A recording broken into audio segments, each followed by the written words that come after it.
The following is a production of DallasCowboys.com and the Dallas Cowboys Football Club. How about them Cowboys? Yeah! Go Cowboys! Let's go, baby! Are you ready for a break? Yes. Are you ready for a break? Absolutely. Ready for a break? Yeah, and so much for that. It's time for The Break on DallasCowboys.com We were on the break! with Ambar Garcia, Brian Broaddus, Patrick Walker, and Derek Eagleton. It is Wednesday, May 8th, 2024, Season 20, Episode number 6. Welcome to the latest edition of The Break, presented by LG. Today we got a lot of different topics we're going to get into. We'll start with a little bit of news coming out of the Star on a potential wide receiver to add to the mix. We'll also talk a little bit about Zeke Elliott and his addition to the team and what he can bring and what's still left to be done at that running back position. And really, from the running back position, I want to talk about a little bigger conversation on just your thoughts on the running back position, the devalue on the running back position, and how you think maybe this plays into that philosophy. We hopefully at some point in the show will also get into a little bit of rookie minicamp talk. That starts up later this week. And we'll talk about some big picture looks at some of the things that you guys will be looking for as the rookies arrive and make their debuts here in Frisco, Texas at the Star. All right, so let's start first with Zay Jones. Cowboys bring him in for discussion, tryout. I don't know what it's going to be, but he's going to be in the building if he's not already in the building.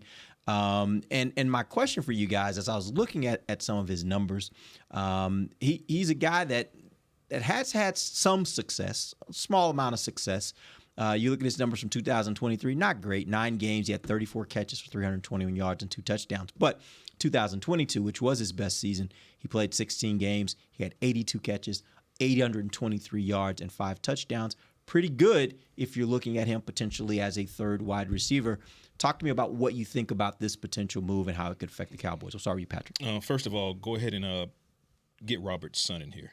Okay, so for those that don't know, this is actually Zay Jones. Giving up on Tolbert already? No, not quite. Not exactly. Oh, we'll get to that conversation. It's coming. Sounds like you just Oh, it's did. coming. It's coming. Not quite. It's I coming. mean, Florino is in the building, so I mean, the competition has already been added, so add more, right? But no, for those that don't know, that's just a reference to the fact that Zay Jones is Robert Jones' son, which is Cowboys former linebacker, former first-round pick in '92, went on to win not 1, not 2, but 3 Super Bowls with the Dallas Cowboys. So a little bit of a legacy here with the Joneses and the Joneses. And the Joneses. Nice. Okay. That's an accidental bar. I'll take that. But what I look for in Zay Jones is to come in and compete for that seat vacated by Michael Gallup. We were talking about it before we went hot. He's not the fastest guy, but catch radius is ridiculous. Something that Michael Gallup kind of became famous for, making those acrobatic catches, great footwork, able to kind of maneuver his body in space, great spatial awareness as well. I just love what he would be able to bring for the Cowboys because he's not coming into a situation where he has to compete for WR1 or even WR2. Those roles are cemented between Lamb and Brandon Cooks, but he could challenge a guy like Jalen Tolbert. He could challenge, most certainly is going to challenge the rookie. And trying to make sure that the Cowboys are set at wide receiver 3 and wide receiver 4. But I do love what he brings, and the Cowboys know exactly what Zay Jones can do because we were there in that press box 2022 when Zay Jones, had 3 touchdowns, 109 yards in that infamous overtime loss. Might have been his best game. I don't know. I haven't looked at all of his numbers, but he certainly played well that day. 2022 was a pretty solid season for him. Yeah. He had over 800 yards total. Yeah. So it's not like, that particular game artificially inflated his numbers because it was a 100-yard game, granted, but he also had over 800 yards, period, for that season. So strong get if they can get him. Brian, you had a chance to talk to some of the folks out there I in did. Jacksonville. What'd you learn? Yeah, they feel like the around the league, the thought about Zay Jones is the lack of speed. But they think that when you ask about the route running, they think, well, listen, you're going to get a better route runner than what you had with Gallup, a more consistent route runner. The catch radius, Patrick mentioned all that. That's a real plus for him. His ability when he's coming out of East Carolina, and he was a good player on a poor team at East Carolina, but he was their only offense that they really had. So there was kind of hope in the league that when he would come in, that he would kind of be able to carry that through. He really hasn't been able to do it all that well. So, hopefully you get a guy that can come in. The route running we talked about, the catch radius we talked about. The experience you can kind of go with that a little bit with him there.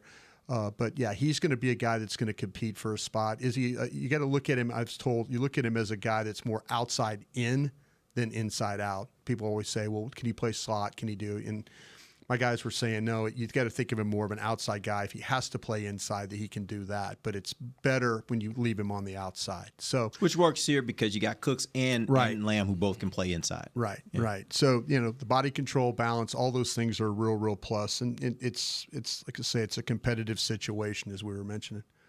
Amber, thoughts? I just went on the homepage, DallasCowboys.com. Did you write just Zay the word? I did. You're That's so what I do. dumb. Just killing your title. Yeah, that's cool. Plug it, girl. Plug it. I always laugh because the writers on DallasCowboys.com, including Patrick and both Nicks, they just always try to get witty with all these headlines, for the centerpiece. And there is no try. We do. I always laugh. Some of them are dumber than the other, but it's funny. Then it worked. No, it's great. Love it. No, but I can't tell. Are you sure about that? I can't tell. they make me laugh every That's time. good. No, it's That's good. It's we good. have fun. We have fun here. It is. No, but it's one of those things that you always wonder when you sign a guy. You're like, okay, well, signed. He's not signed yet. They're still in conversations, but when you always wonder, like, okay, why, if they're good, why are they still available in free agency? But when you look at, Don't let Mickey influence you that way. that is a Mickeyism. Mickey, There's a reason why he's a free agent. Why is he on the street? Yeah, there's a reason why he's a free agent. No, but I mean, everything you guys said, agree. He's not the greatest or anything, but I think he can bring in. I like the fact that he will bring in competition. And we talk about the other guys that are in the depth chart right now. The guy that they just drafted, Ryan Flournoy. Flournoy. Yeah, Flournoy. Just makes it easy. Flournoy. Flournoy. Okay, It's cool. Flournoy. Yeah. Well, All you right, look at all that right. and you wonder, okay, what are they thinking about these younger guys? Like, where does he fit in and all of that? But to me, headed into training camp, I'm like, whatever. Like, the more bodies, the Yes. better. You're open for competition. It hopefully makes and forces these younger players to step up their games and want to bring more to the table. So I'm excited if it does happen for it. He seems like a solid guy. The fact that he's a veteran guy, he's been around...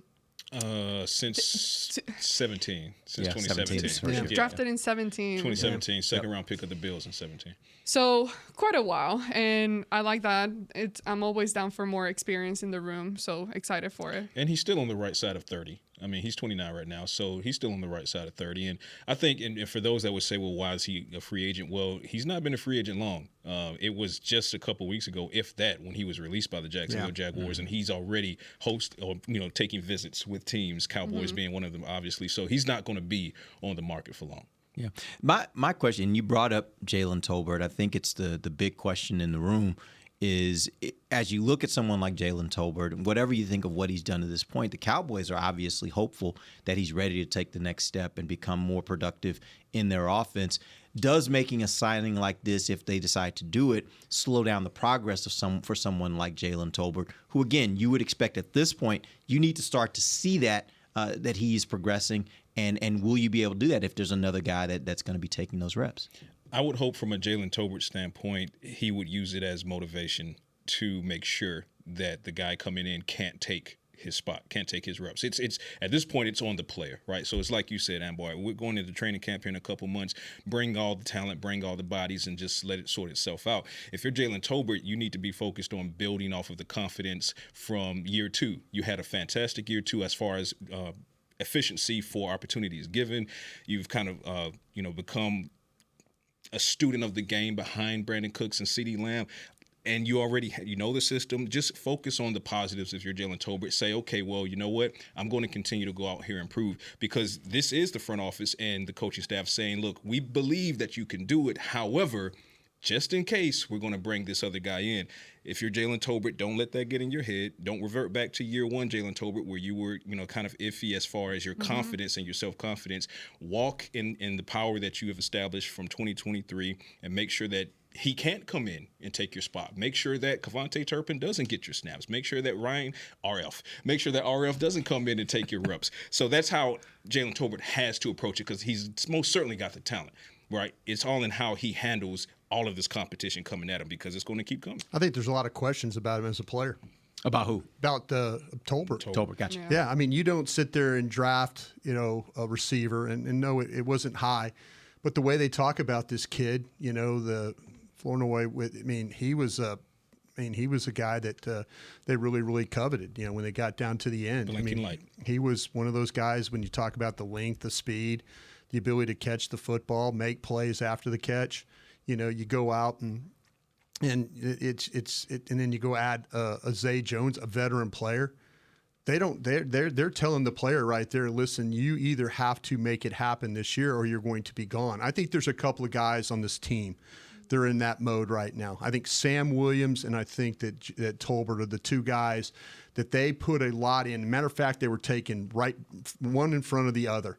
And I think there's a lot of pressure on them to perform this year. This Stephen Jones, when he was talking with us on 105.3 The Fan about younger players stepping up and all that, he wasn't just talking about Mozzie Smith and these other guys that, and Schoonmaker. He was talking about the Sam Williams who was picked in the second round. He was talking about the Jalen Tolbert that was picked in the third round. There's times they're to the point now where these guys have to play. And I wouldn't be surprised if they don't perform well in training camp. You can move on from these guys. They don't have time anymore to sit there and allow 2-3 years for guys to develop, especially with their cap situation. They got rid of Michael Gallup. That's costing them money right there. They're trying to fix the third receiver problem. They're throwing resources at it right now, but they're also throwing it knowing that Jalen Tolbert's on this roster. And he needs to play better. That's what's crazy. When you look at the roster and everybody on this list, and the question marks around everyone. You have question marks about this whole new rookie class. You have question mark about guys from last year's draft and 2 years ago. Yeah. So it's like it's wild the amount of guys going since two. I can't do math now.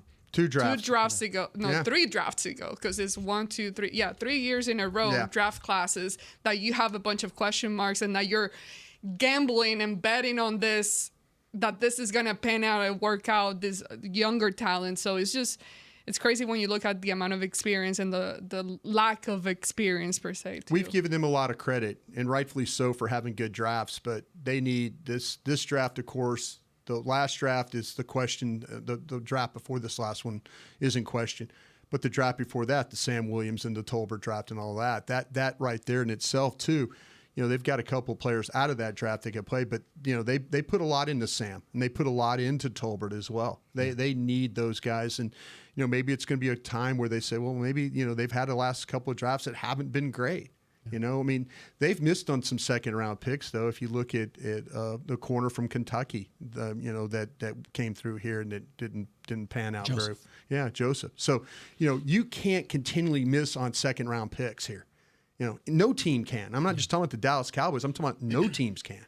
You got to find a way. Those second, third-round picks, you've got to find a way to make your team and make your team better if you're going to be in a situation where you have to pay your players premium money, especially your top star players. And honestly, circling back to Jalen Tolbert, I don't know that, potentially adding a guy like Zay Jones should ripple your waters any more than the fact that who's on the roster right now, right? So they re-signed Martavis Bryant. They see something in Martavis Bryant. I hear nothing but good things about what the Cowboys expect him to do in training camp. We'll see if it pans out. But you got guys like him, who they just recently had, Tyron Billy Johnson. They brought Tyron Billy Johnson back. And then let's talk about Jalen Brooks. Right, we've mentioned him a few times on this podcast. Jalen Brooks, when he was given the opportunities as a first-year guy last year, 7th-round pick, he showed some things. He was also one of the headliners, or one of the highlights, I should say, consistently in training camp last season. What does the year 2 leap look like for Jalen Brooks? So those are guys that are already on the roster before you went and added RF, until I get his name. Flournoy. Yeah, Flournoy. Until you and before you even add him in the draft, and before you potentially add Zay Jones to the roster, there is already a ton of competition if you're Jalen Tolbert for that wide receiver 3 spot. So at this point, if you're Jalen Tolbert, it doesn't matter who else you add because there was already such a high level of competition, a lot of bodies. You just know at this point you got to go forward and you got to put the pedal to the floor. Yeah, I think Sam Williams is a good example of what the question is here when you start talking about somebody like Jalen Tolbert, because I think for these last couple years there's been so much depth ahead of him, right? And the things that we saw from him that were a bit concerning were the kinds of mental mistakes that you don't want to see, and I think those veterans that were ahead of him probably gave the coaching staff a lot more comfort putting those veterans out there that they wouldn't make those kinds of mistakes. Well, now those guys have been moved out of the way. They are now in Washington. So now you got an opportunity to move Sam Williams up, and you get to see, is he going to sink or swim? Yeah. Is that a talent going to shine through, which we've seen some of that, or are all the mental mistakes going to shine through, which we've seen some of that? But I think it's the same thing for Tolbert. Tolbert's going to be in a situation that's a little different from the standpoint he may have to actually, as you said, battle and prove his way into that third spot versus it's just being there because all the other guys have been moved out of his way. They drafted that Marshawn Nealon too. Yeah, I mean, absolutely. Think about Sam Williams and what he's going to have to deal with that. Sam Williams can rush the passer. Marshawn Nealon can play the run. If Marshawn Nealon can play the run and rush the passer, Sam Williams is not going to have a job. That's just. I mean, they're going to put the guy on there that can do both. But I think Sam has the ability to be a better rusher right now than Nealon does. But the fact that if they're trying to really shore up playing the run defense, Nealon's a better run defender than Sam Williams is. Mm-hmm. And that's the advantage they have. So Sam, there's a couple of guys, like I say, the receiver, Tolbert, Williams, these guys, they're on alert. I mean, you could say depth and all these other things, but the organization is telling you right now what they think of your play. And so that needs to be first and foremost in these guys' minds. And make no mistake about it, Sam Williams, he feels the pressure. He understands it. I was speaking to him after the home run derby last Wednesday, I want to say, and asked him, I said, what does year 3 have to look like for you? And basically, he said, this year that's coming up is going to define the rest of my NFL career. His words. Yeah. So, and words could not be more true. Especially you talk about what Steven was saying to 105.3 The Fan. Listen to Steven, what he was saying in the post-draft press conference. He was drawing a circle around Sam Williams and needing to see more from him. So if you're Sam Williams, you're feeling it. Yeah. Fehoko too, by the way. Yeah, maybe Fehoko was drafted from a previous administration. So, that's important right there. There's a 4th-round pick that was selected and, had a rookie year that he wants to kind of forget, being inactive, being injured and all that. There's no given about what Mike Zimmer and those guys. Yeah, they'll coach this kid up, but he's got to be able to show. But there's another example of a 4th-round guy that, again, previous regime, that might be the big problem right there, but he's got to prove that he can play for this crew right here. All right, let's take our first break. We'll come back. Let's talk about Zeke Elliott, talk about the running position, and our overall philosophy on the running back position and where it is and where the Cowboys place it. We'll be back. DallasCowboys.com radio. Todd thought it would be secure to jog in the cheetah savanna. Todd believed the big cat repellent he bought online was reliable. And now, Todd is trying to be faster than this cheetah that can run 80 miles per hour. But the good news is, Todd has AT&T 5G that is fast, reliable, and secure. And he learned the best thing to do is stop running and toss her the backpack with the beef stew.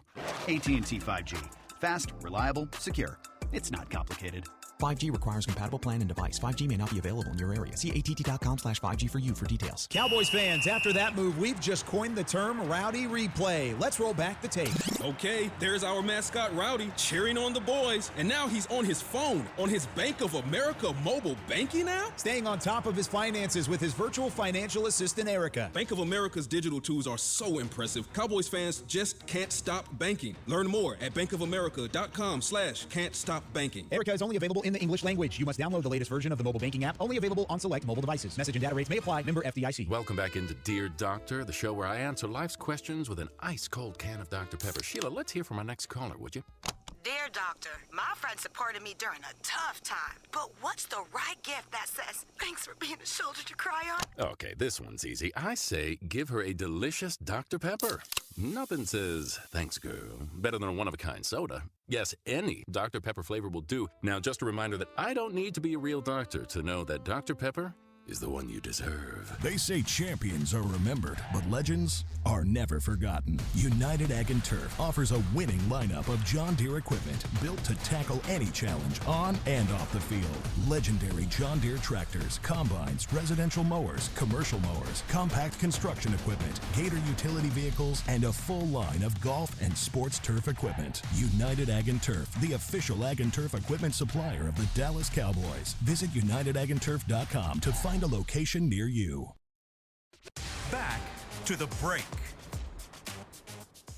Country music is rocking the Star in Frisco with a free multi-day fan festival ahead of the big show. Come celebrate country music's party of the year at the ACM Country Kickoff, May 14th and 15th. The fun starts each day at 3 p.m. with live performances from the newest country music stars, pop-up shops, exclusive artists merch, a beer garden, food trucks, and much more. Visit acmcountrykickoff.com for more info. Welcome back. Second segment of the break, live from the SWBC Mortgage Studios at the Star, presented by LG. And this segment is brought to you by blockchain.com. Speaking of ACMs, next week's going to be a pretty busy week out here at the Star. The ACM Awards will be happening on Thursday.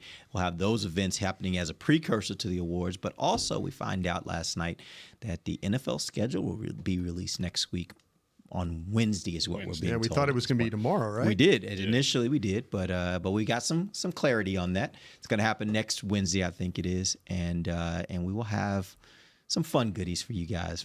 So does it give you a chance to get some country performers to be involved with your videos and stuff? We'll see. We got, you know how we do. It'll be some interesting. This is like the biggest deal. It is for teams around the NFL, like media teams around the NFL. Yeah. Some of them are really creative. Some of them are really funny. Yeah. Who was it that did the cookies one year? Was that Seattle? Cookies. Did Seattle bake cookies and then it showed up as who they were playing? Oh, I don't remember who did that. I remember it though. There was some kind of funny ones that people were doing.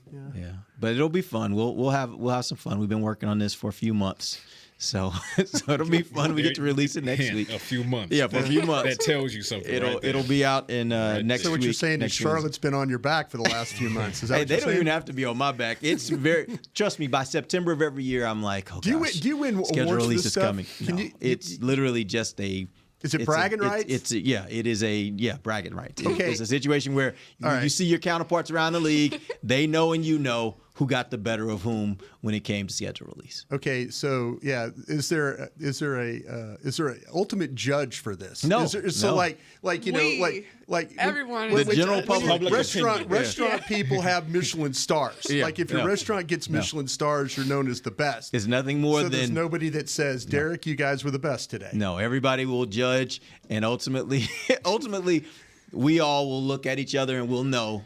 You'll know if they got you or not. You'll know if they were better than you or not. It's very. Well, you also clear. know if somebody didn't do a good job. Yes, you do. Yes, you do. And you just gotta and you figure don't want out- to necessarily call them out. Yeah. But you know, and they know that they didn't do that good a job. It didn't really resonate. So.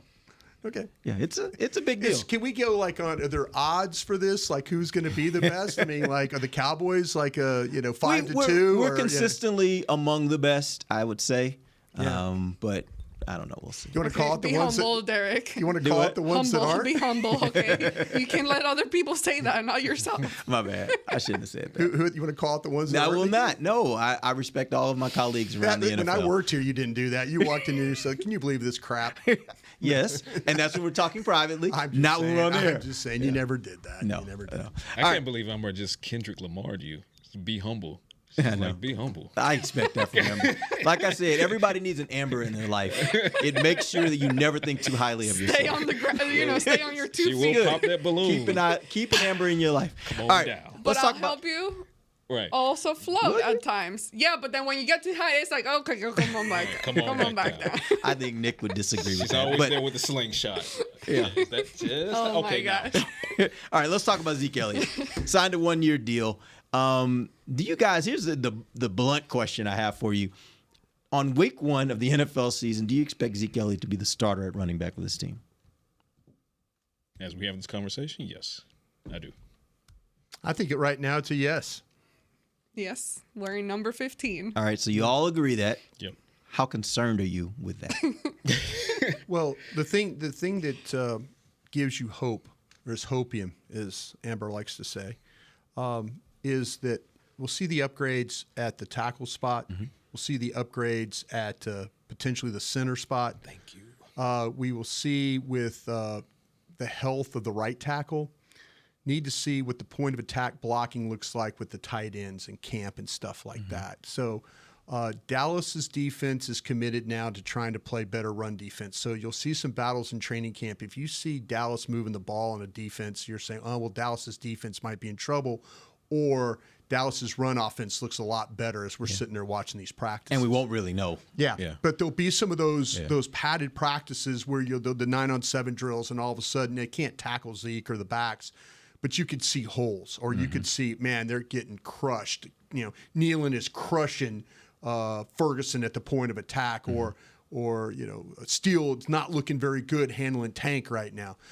The back is going to make a difference, but I think the upgrades with the offensive line could maybe mask some of the things that you might have to deal with. I still wish they had.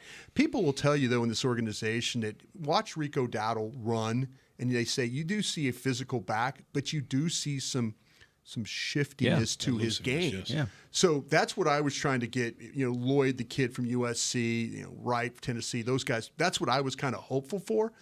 But now what I have, I'm more betting on the offensive line and the tight ends, and see how the backs plug into that. Perfectly stated. I wrote that exact thing, or that exact line of thought in last week's Science Lab, kind of reviewing or previewing the return of Ezekiel Elliott. What does the impact really mean for the running back position? So two things are true. One, I'm on record and I'm still on this hill. I wish that they had grabbed a running back in this draft. I wanted them to tandem that rookie with Ezekiel Elliott and then mix Rico Dowdle in to see how that three-headed monster would work. They didn't get the draft pick, but they did sign Zeke, which was the other half of the thing I wanted them to do. Great, wonderful. Now, for those that are saying, well, you know, what are you getting from Zeke? First of all, you're getting short yardage.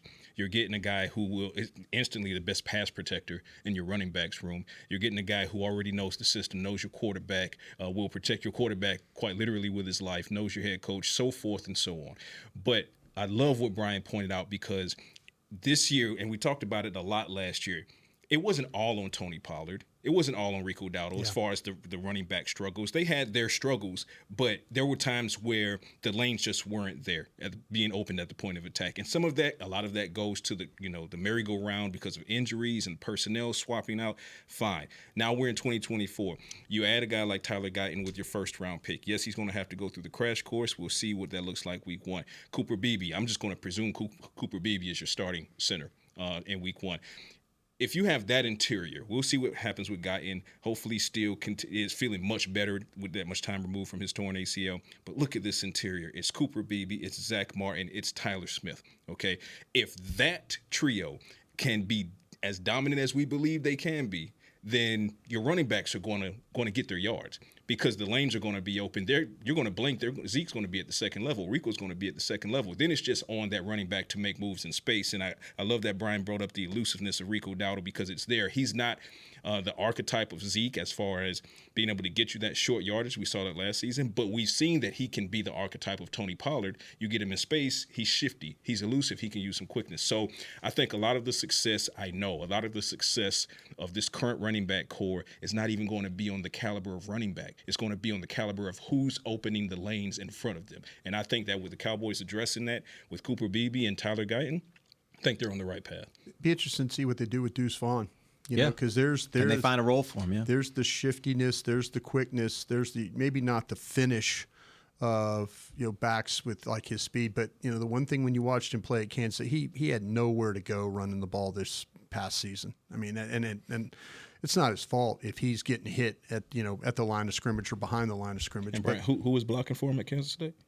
Oh well, yeah, they had Beebe was up. Yeah, they had a physical offensive line. So Cooper Beebe. So. Yeah, it's going to be. I think we'll be able to tell in training camp real quick. I think we'll be able to see those drills, the 9-on-7 drills, the team drills. Just watching them, go through, you can see if the guys are getting movement or getting the, because you have to give these backs an opportunity. And I think Ezekiel Elliott can still run the ball. but you got to give him space to get it. He's not the 2016 or 2017 guy, but his determination to get yards will help you if you actually block things up front. I'll also add this really quickly before you tap in, Amber. There's still some juice in Ezekiel Elliott's wheels, for lack of a better way to put it, in space. If you go back and you look at that play when he was with the Patriots, the 70-yard swing, he turned that into a 70-yard touchdown. It got called back because of a penalty on one of his offensive linemen, I believe. But that showed me that, yeah, he's not the home run hitter that he was coming out of Ohio State or in 2016 or maybe even 2017. But I think that type of play is still in the back pocket for McCarthy to pull out every once in a while to say, hey, you think that Zeke can only do the dirty work. You catch him outside on one of those swing routes and he, takes it deep. I just wanted to put that out there for those that are wondering, is he only short yardage? Yeah, he's still got a little bit of pep in his step. I wish they would steal the San Francisco 49ers passing game to backs. You know what I'm saying? It just seems like, and I get it, McCaffrey and those guys are rare. I get it. They know how to play in space. Their linemen know how to get out in space and stuff like that. But, man, if you could just throw him the ball. I mean, this guy can catch the ball well and then get up. When you throw it on him, he can run it. He could be tough to bring down in the open field, one-on-one. Running backs don't want to deal with him because he's willing to put his shoulder through somebody if he has to. So, if they could just steal some plays of throwing the ball to backs, I would appreciate that a lot, watching them play. I think it would be something that would be beneficial to them. Absolutely. Yeah, I think something that we saw last year with Tony Pollard was his lack of ability to find the holes. And I know that goes into what the O-line is doing and how much they're helping you. That's the biggest thing in that.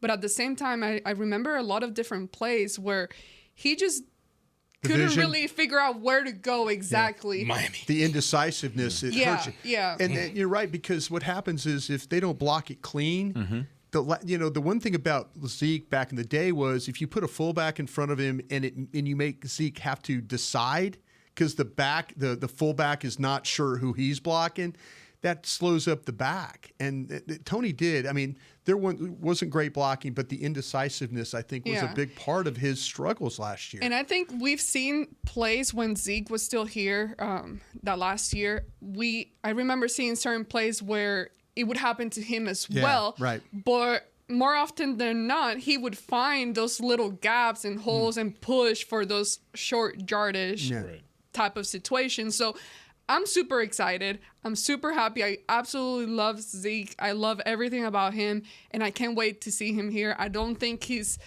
over. Even with the Patriots, he had a pretty decent time over there. He played like 5 games or so. Still got close to 1,000 yards, and that's also part of that was in receiving. So I think 600 and something rushing, and then the rest was receiving yards. So he still has stuff to bring to the table, and I can't wait to see him. Clearly, he was missed last year, and we saw that. I will say this, though, too. I will say they've got all these compensatory 5s. If we get to Oxnard and it doesn't look clean for all these guys, I'm getting on the phone and I'm gonna move. I'm gonna make a deal like I made for not give up a 1 for like what you did for Amari Cooper. Brandon Cooks. But I'm giving up one of these compensatory 5s. Maybe you have to overpay a little bit to go get somebody that could fit what you're trying to do. You can't go into the season struggling running the football. You just can't. I did hear, I'm sure you guys heard it too, Jerry said during one of the press conferences after the draft, he said, I've seen teams win Super Bowls with running backs that they picked up during the season, during that season. And so I think in the back of their minds, they're looking at it like, okay, we're going to throw some different options at this. We're going to see how we go. And again, to me, I think it's really that bigger perspective I mentioned earlier. I think they are taking they're hopeful, I think. Yeah, but I think they're taking the opinion that if you've got all these positions you have to address, the one you can patch up the easiest is running back. So let's make sure we get the linebacker. Let's make sure we get the defensive end. Let's make sure we get a defensive tackle. Like, they're looking at all these others in the draft, and I think when it came to running back, they felt like, hey, this is an area where you look at the NFL, teams have success with backup caliber running backs, with running backs that aren't the complete package, that running backs that aren't highest paid running backs in the league, they can still find success there. And I think that's the position that they've taken. We'll see if it works. They valued in this draft stopping the run more than they did running the ball in this way. When it came to, I mean, you look at with Cooper Beebe and stuff like that, that helps you with the running part. But then it came down to, okay, we've got to stop the run too. And so then you get the linebacker, you get the, in the second round. So and it's harder to find, in their mind, it's harder to find a linebacker that can work than a running back that can work, right? Exactly. And so I think that's the part where it's going to be very interesting to see how this plays out for the Cowboys, because this is a little different approach than what they've taken to this point. A team that's been, throughout its history, always had very, very high-profile and successful running backs. We'll see how this approach works. All right, we're going to take our final break. We'll come back. I want to talk a little bit about the rookie minicamp that's coming up, some of the guys that you guys expect to see out here, and we'll have a couple questions for you guys on this rookie class. We'll be back. DallasCowboys.com radio. Todd thought it would be secure to jog in the cheetah savanna. Todd believed the big cat repellent he bought online was reliable. And now, Todd is trying to be faster than this cheetah that can run 80 miles per hour. But the good news is, Todd has AT&T 5G that is fast, reliable, and secure. And he learned the best thing to do is stop running and toss her the backpack with the beef stew. AT&T 5G. Fast, reliable, secure. It's not complicated.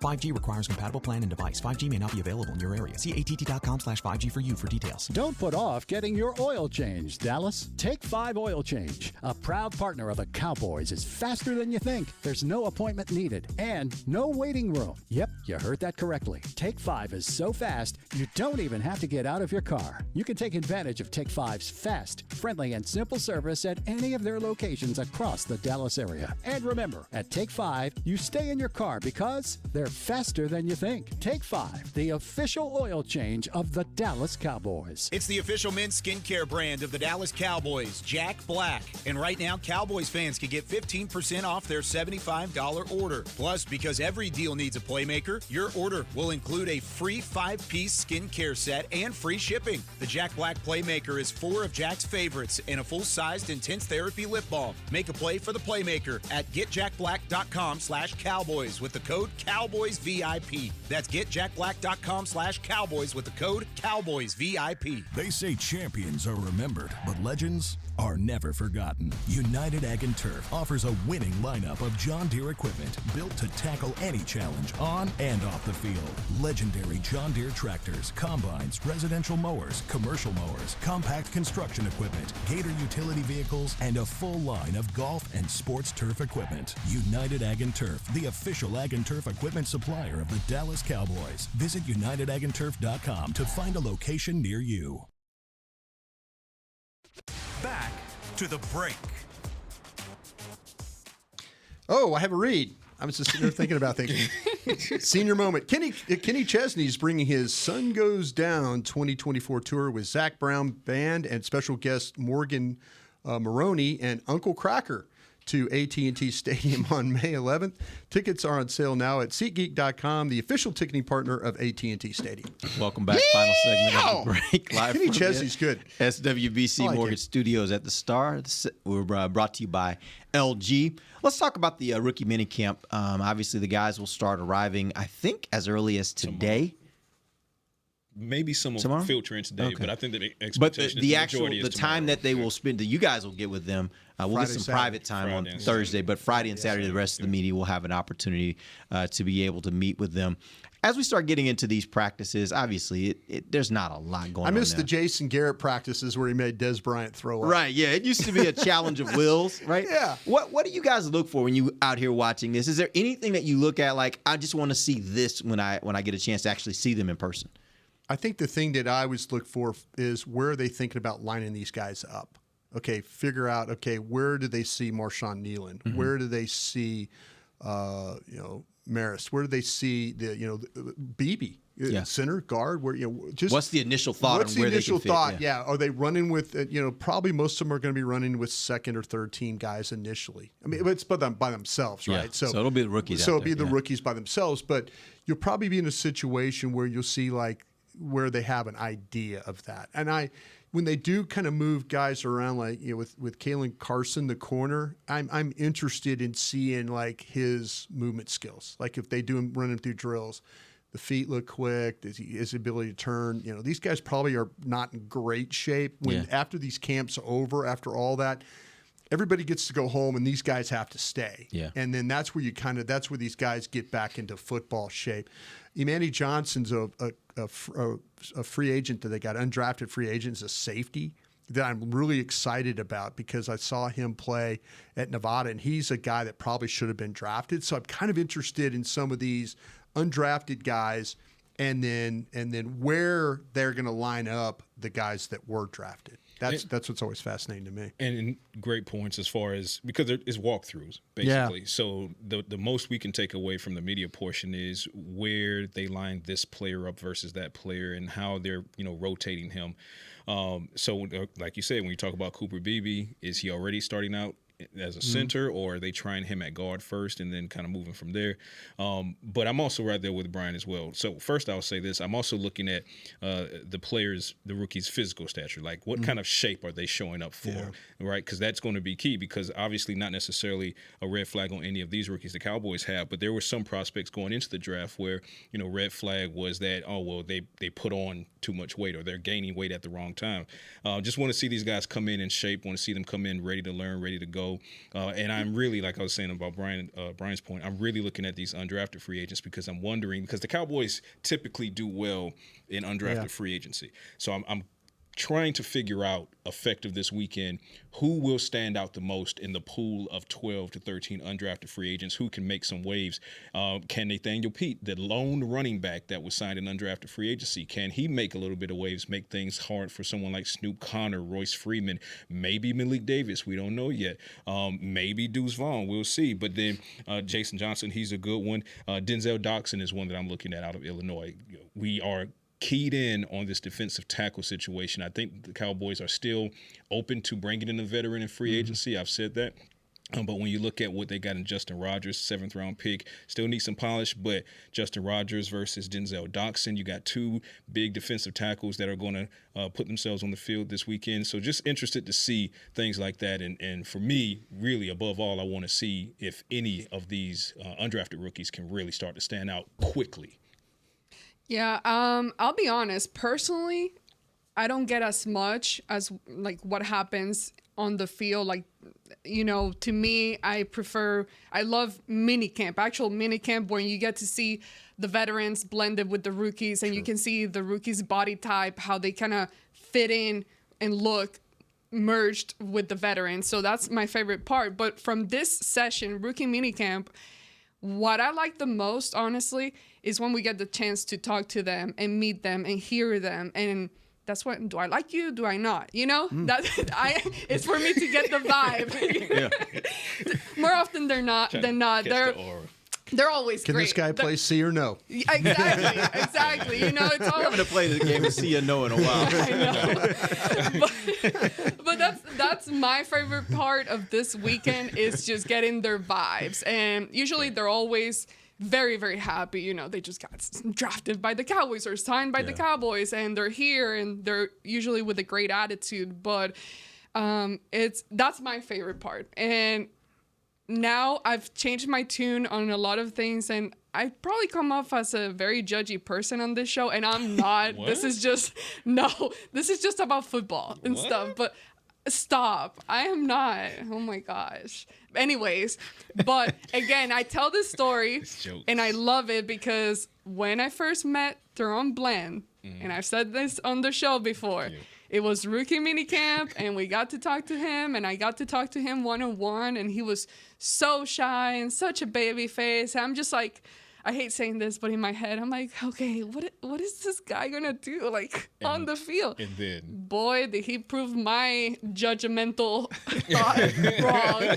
He has been absolutely amazing. But it's one of those things that it's just fun to get to know the player and first. And you know who's probably going to throw you off a little bit in that capacity. And I know we talk a lot about Cooper Beebe, but it's justifiable. But his demeanor, off the field, he's kind of like jovial. Yeah, he's soft-spoken but jovial, the innocent smile. But look in his eyes. There's a killer in those eyes, man. Yeah. And when the ball gets snapped, he is just something different. But, yeah, that's a good point. I mean, and I do love when minicamp does roll around, that's when it's really going to start to hit home for these rookies. Like right now, they're going to come in this weekend, and it's, they're riding high, and they're amped, and they're ready to go. When the veterans start coming in, and they start commingling with veterans, and the standard starts to get set, that's really when you start to be able to tell who's going to start to kind of pull away from the rest of the rookie pack. Yeah, part of that is you start realizing there are no free reps in the NFL, right? In college, there are a lot of guys that are going to be selling insurance once they're done playing college football. Everybody out here is a baller. And I know people give them a hard time when you're third string, whatever,